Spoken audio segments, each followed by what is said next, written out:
Boyd struggles in the dark, trapped inside the hollow core of the faraway tree, his hands scraping against rough wood as he searches for a way out. Outside, a bus grinds to a stop in front of the cafe, its passengers tense, whispering about danger they can feel but cannot see. The town reacts instantly. Residents rush to secure the newcomers, barricading doors and windows, whispering warnings. Donna's eyes flare as she confronts Bacta, the driver, urging him to understand the threat. When he resists, she shoots a tire, sending the bus lurching and scattering passengers into the streets, some fleeing into uncertain safety. Jade kneels beside Ethan, flipping through an old journal, tracing the strange symbols and murmuring about their significance. In the chaos, Jim, Tom, and two frightened passengers descend into a hole to rescue Tabitha, only to watch the walls collapse, trapping them beneath rubble. Victor and Tabitha navigate the dark tunnels, finding a forest that stretches impossibly, alive with unseen movement. A shiver runs through them as creatures stir among the trees, barely escaping with their lives. Meanwhile, Boyd, guided by a whispering presence, climbs from the mine shaft to discover a figure chained in a dungeon. A gaunt, ragged man named Martin, pleading for death, his eyes hollow with despair and warning. I need you to kill me. Boyd refuses Martin's request, shoving at the chains, desperate to free him, but Martin only warns of horrors deeper than the forest, creatures beyond imagining. Boyd's hand brushes a music box on the floor. It springs to life, playing a haunting melody without wind or touch. In a flash of horror, Martin transfers a writhing, worm-like parasite into Boyd's arm before collapsing, lifeless. We're out of time! The forest around Boyd reshifts. He stands alone beneath shadowed trees, their branches scratching like fingers. Back in town, Christy struggles to reconnect with Marielle, her voice wavering in the dark. Night brings carnage as Donna corrals passengers into the diner, but the creatures strike relentlessly outside, snatching Tom beneath the wreckage of the house while Jim watches, frozen with helpless terror. Boyd stumbles out of the forest, bruised and exhausted, and finds Victor and Tabitha huddled in the worn interior of an abandoned trailer, the air thick with fear. Ellis confronts Boyd, accusing him of losing precious time in the forest, and with it, Sarah. He warns that Fatima seems to be fracturing, a piece of herself vanishing each day. Jim recuperates in the sterile hospital, bewildered by wires that lead nowhere, useless tangles with no explanation.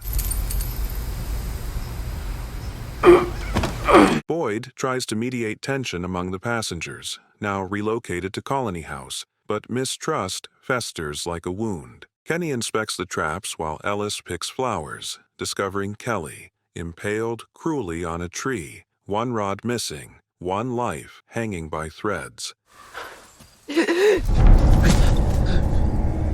Victor storms off after noticing his violin gone, questioning Jade about the symbols that have begun appearing everywhere. In the shadows, Christy and Marielle speak quietly of their bond, but the calm breaks as Kenny calls for help, the town's horrors creeping into every corner. Tabitha glimpses strange, unearthly children moving like shadows. Mom? Mom, what's wrong? While Ethan wrestles with the sculpture puzzle that mirrors a collapsed stone pile in the tunnels. Kenny finally finds Sarah, hidden and silent, in the basement of the old church, her presence a fragile flicker of hope. The past merges with the present as the Lius arrive in town, their story threading through the chaos. Kenny leads Boyd to Sarah in the church, revealing the depth of her mysterious connection to the town's secrets. Julie and Ethan wander Colony House, catching glimpses of Elgin staring into nothing, lost in visions none else can see. Boyd! Whoa, hey! Hey! Boyd confides in Christy, admitting his Parkinson's is worsening, his hands trembling as the forest's weight presses upon him. Jim shares his unease with Tabitha, suspecting surveillance through the voices on the radio. Boyd's mind fractures under hallucinations of Father Cautry, each vision whispering fragments of warnings he cannot ignore. Outside, Donna debates the significance of the radio's eerie transmissions with Jim, There are people out there who can see us. while Randall's outbursts at Colony House force her to cast him out to the bus, a temporary exile among shadows. Sarah reveals to Kenny her involvement in opening the clinic door, the horror she witnessed, and the town's pull on his conscience grows too strong for him to resist, prompting his resignation as deputy. Randall spends his first restless night on the bus, every creak of metal making him jump. Jade wrestles with visions of Christopher holding the journal covered in symbols, the pages dripping blood, writhing in ways that feel alive. Jim and Tabitha confront Boyd and Sarah in the cold, echoing shadows of the church, their questions heavy with fear and doubt. Ethan locks himself in his room, trembling, desperate to see Sarah but too afraid to call out. I want to see her. Christy and Marielle find a fragile connection in the quiet moments between chaos. Sarah moves stealthily through her old home, searching for remnants of her past, only to meet walls and hostile faces. Victor leads Jade through the twisted graveyard of abandoned cars, urging him to play the violin, and the notes awaken something buried in the town. Elgin speaks in cryptic riddles to Sarah at the church while she sneaks to the diner for their belongings, intercepted by Kenny. This is your stuff, right? Is this Nathan's? What's that? Small moments of normalcy, Christy getting a haircut, whispered conversations, the simple act of talking, contrast with the creeping dread, while the symbols and shadows begin to haunt everyone, drawing them deeper into the town's secrets. I'm not afraid of you. Tensions erupt as Boyd discusses Sarah's strange presence in the town with Tien Chen, while Dale ignites a dangerous argument over food scarcity, stabbing Ellis in a moment of blind panic. Elgin speeds through the night with Fatima desperately reaching the clinic. Boyd works feverishly to transfuse blood into Ellis, venturing into the dark woods, carrying his worm-like parasites and passing them to a creature known only as the Smiley Monster, which dies in the process. Fatima seeks answers from Christy, unsure of the life growing inside her, while Kenny, watching Boyd's strange rituals, begins to accept that the forest, the parasites, and Boyd's warnings hold terrifying truths. The night thickens with dread, uncertainty twisting every decision. Christy prepares for an autopsy while Jim and Tabitha debate whether Ethan should spend time with Victor, whose presence carries both menace and knowledge. Randall flies his drone over Jim, igniting tension as theories of captivity and experimentation surface. Got it?